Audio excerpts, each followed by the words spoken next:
All right, so Bernie Sanders, chairman of the Budget Committee, penned a new op-ed in Fox News of all places where he basically went after everyone, okay? He went after the entire Republican Party, he went after even some corporate Democrats, and basically all of the corrupting influences that are currently trying to tank this $3.5 trillion budget reconciliation package that he has been pushing for, and which we are still trying to figure out exactly how it is going to be negotiated. So I wanted to read you guys some of the details of what he was saying here because I think it gives us a little bit of a good insight into some messaging that should be being deployed by not only Bernie Sanders, but the rest of the squad, the rest of the Congressional Progressive Caucus, and even Joe Biden and the rest of the establishment Democrats themselves. So without further ado, let's go ahead and read through this, and then I'm going to bring you guys back to a historic moment here back in the 2020 primaries. If you remember, Bernie Sanders went on Fox News and basically had the entire audience agreeing with everything that he said. So we're going to watch that just to reminisce a little bit. But first, let's go ahead and take some notes from the master of messaging, Bernie Sanders. So at a time when working families continue to struggle, poll after poll shows that the vast majority of the American people support the provisions in President Joe Biden's $3.5 trillion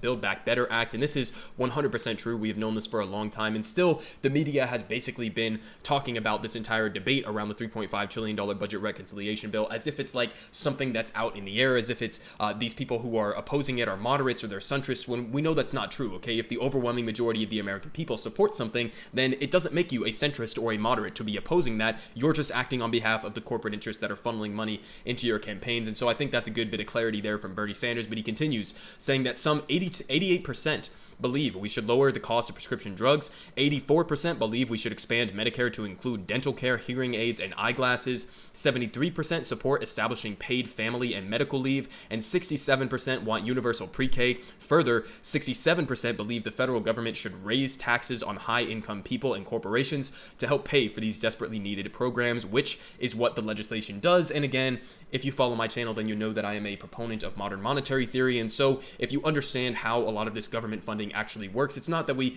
actually have to tax X amount in order to spend X amount, but I still understand why Bernie Sanders is coming at it from this framing, because still in the minds of the American people, generally speaking, they do think that we need to tax X amount in order to spend X amount. And so I understand the framing of that messaging there, but he continues saying, so given this overwhelming support, why is it taking so long for Congress to pass this bill? The answer is simple: follow the money. And he is absolutely correct. We have been covering on this channel the multitude of stories, whether it's Joe Manchin collecting $500,000 a year from his coal industry plant that he has a part-time ownership in and that his son actually runs, okay? It's no secret why Joe Manchin would oppose climate portions of this bill while he is making hundreds of thousands of dollars from the fossil fuel industry. In addition to that, we also covered Kyrsten Sinema taking upwards of $750,000 in essentially bribes from Big Pharma to go and oppose lowering prescription drug prices for the American people, which again, as he pointed out there, 88% of the American people want lower prescription drug prices, including, a vast majority of her own constituents, and yet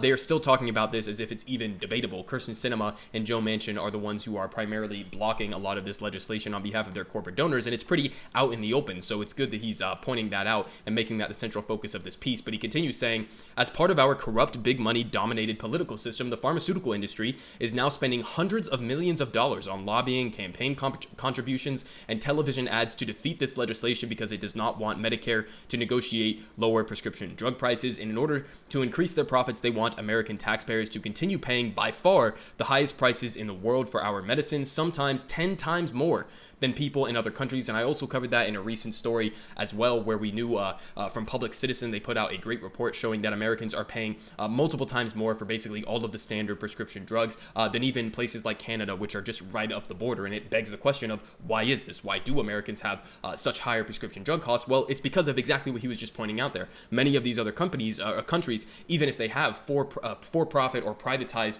pharmaceutical development industries, they still have their government basically step in and negotiate on behalf of their entire constituency, instead of having, individual people or individual healthcare companies negotiate these prices, which just leads to Americans getting completely shafted on the back end. So that's exactly what he's pointing out there. But he continues saying, last year alone, while nearly 1 out of 4 Americans could not afford to fill prescription drugs their doctors wrote, 6 of the largest pharmaceutical companies made nearly $50 billion in profits, and the 10 highest paid executives in the industry made more than $500 million in compensation. Just absolutely despicable and disgusting system, okay? I don't have to tell you guys that, but I mean, when 1 in 4 of Americans can't afford to fill their prescriptions in the wealthiest country in the history of planet Earth, I mean, you know that that's a problem with the industry and not a generalized problem with big pharma or a generalized problem with pharmaceutical development in and of itself, okay? The reason why these profits are being made by these gigantic companies while Americans can't afford their prescription drugs is for basically one reason, and that is the profit motive that exists in pharmaceutical developments. This is why I am a proponent of nationalizing big pharma. There should be no profit margins when it comes to developing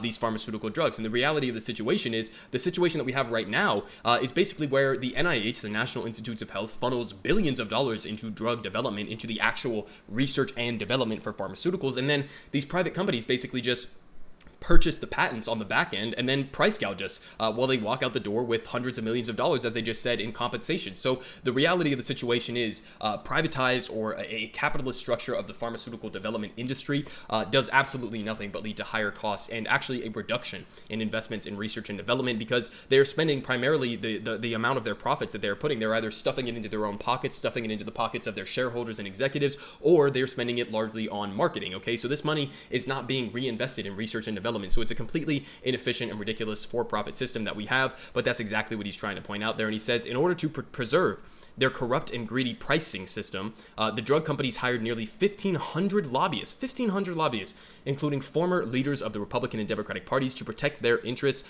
That is 3 lobbyists for every member of Congress. Unbelievable is absolutely right, okay? 3-to-1 ratio of lobbyists to actual politicians in DC. It just shows you, like, they're completely swamped in this shit 24/7. But he continues saying that at a time when millions of senior citizens and people with disabilities cannot afford home health care, dental care, hearing aids, and eyeglasses they desperately need, private health insurance companies are strongly opposed to this legislation. They are spending tens of millions of dollars to defeat this bill because they do not want Congress to expand Medicare to provide dental, hearing, and vision benefits, and they apparently do not want seniors to receive the quality care they need in their own homes. And he continues saying, and it's not just the healthcare industry and big drug companies. The fossil fuel industry is launching a major advertising campaign to defeat this legislation because it seems to be more concerned about protecting their short-term profits than addressing the existential threat of climate change. And that is pretty obvious, right? The fossil fuel industry is never going to lead us out of climate catastrophe, okay? We need to be completely cracking down on them and eviscerating our public subsidies that I covered. And again, another recent video that we covered on this channel,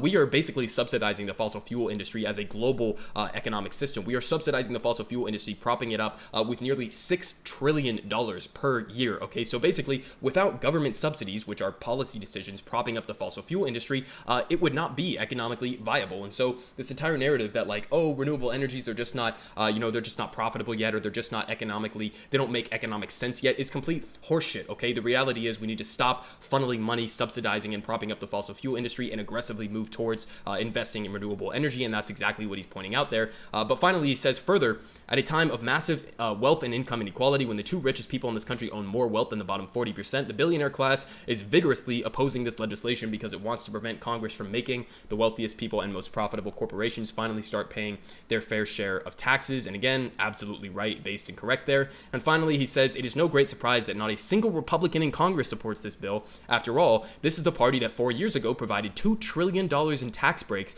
to primarily benefit the wealthy and large corporations, and came within 1 vote, that was John McCain's vote, of throwing up to 32 million Americans off their health care. So again, Bernie Sanders holding no punches, okay, pulling no punches and going straight after the Republican Party, even in a Fox News op-ed, and he is absolutely 100% correct to do so, okay? The entire Republican Party is basically entirely lost and gone. They only represent corporate interests. They don't even mildly pretend to represent working class Americans in any way, shape, or form. So they deserve to get called out here. And also, he calls out some of the other members of the Democratic Party and basically points out that you're going to need full Democratic unity in order to actually get this bill passed. And so finally, with all of those good points being made there, okay, understand the situation that the only reason there is opposition to this $3.5 trillion bill is because of corporate interests, okay? That's basically the main point of what he was trying to say there. Follow the money. This is not complicated, okay? We got a couple holdouts in the Senate with Joe Manchin, Kyrsten Sinema. We got a handful of holdouts in the House with Josh Gottenheimer and the rest of those clowns. And all of these motherfuckers are only doing this on behalf of their corporate donors, on behalf of their own personal financial self-interest. That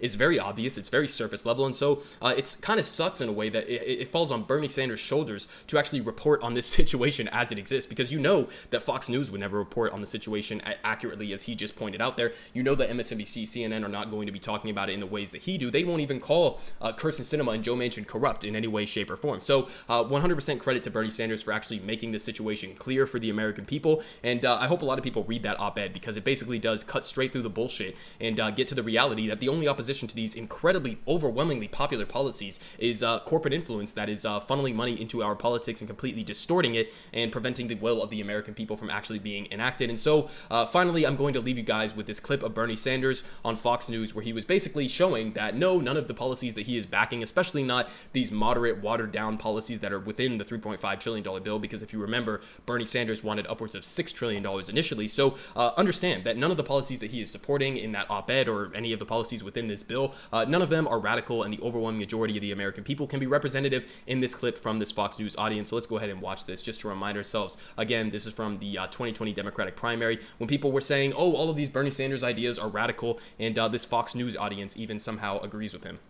I reject the idea. I really do. That's one of the things that bothers me. And I hear it every day. I hear it on the media. I hear it from my opponents. Bernie is an extremist. Bernie is too radical. Okay, let's deal with it. Is raising a starvation minimum wage of $7.25 an hour, which has not been raised in 10 years, to $15 an hour, a living wage, a radical idea? No. Is making public colleges and universities tuition free so that all of our people have the opportunity to get a higher education in a competitive global economy, is that a radical idea? No. Is doing what every other major country on earth does, guaranteeing health care to all as a right. I live 50 miles away from the Canadian border. This is not a communist society up there in Montreal. They guarantee health care to all. They spend 50% of what we spend. Is passing a Medicare for all single-payer system a radical idea? No. And last point, Donald Trump, I know he's on the network a whole lot. Donald, you're probably watching. How are you? All right, I know. Wanted to say hello to the president. He's actually giving a news conference. Oh, is he? Well, I'm sure he's watching Fox on the side there. You know, he's kind of addicted to your station. Trump thinks that climate change is a hoax. And that's because he doesn't understand or respect science. I believe that climate change is an existential threat to this planet. I will listen to the scientists who tell us that we have got to move aggressively to transform our energy system away from fossil fuel to energy efficiency and sustainable energy. And through a Green New Deal, by the way, we can create up to 20 million good-paying jobs. So my point is, I appreciate Allison raising the question. I just don't think any of those ideas are radical. All right, man, listen, all I can say is a follow-up to that clip because, you know, Bernie Sanders, again, the expert messenger, basically. But all I can add to that is we deserved better, okay? We could have had this man as president, and this country really fucked up letting that moment pass.